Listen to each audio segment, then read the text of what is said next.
সংবিধান আৰু এই ৰিপাব্লিক ডেৰ যিখিনি তাৎপৰ্যপূৰ্ণ তেখেতে বক্তব্য আগবঢ়ালে মই ভাবোঁ এই বক্তব্যই আমাৰ বিদ্যালয়ৰ ছাত্ৰীসকলৰ বৌদ্ধিক বিকাশ হ'ব, বৌদ্ধিক উত্তৰণ হ'ব আৰু অনাগত দিনত তেওঁলোকে আজিৰ এই দিৱসৰ তাৎপৰ্য তেওঁলোকে গম পাব।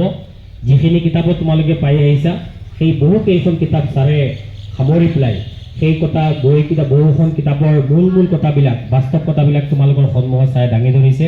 তাৰ কাৰণে মই আকৌ এবাৰ বিদ্যালয় পৰিয়ালৰ হৈ ছাৰক আমি ধন্যবাদ জ্ঞাপন কৰিছোঁ আৰু ছাৰৰ ব্যস্ততা কাৰ্যসূচী থকাৰ উপৰিও আমাৰ আমন্ত্ৰণ ৰক্ষা কৰি আমাৰ বিদ্যালয় আজি আহি উপস্থিত হোৱাত আকৌ এবাৰ মই বিদ্যালয় পৰিয়ালৰ হৈ ছাৰক ধন্যবাদ জ্ঞাপন কৰিছোঁ।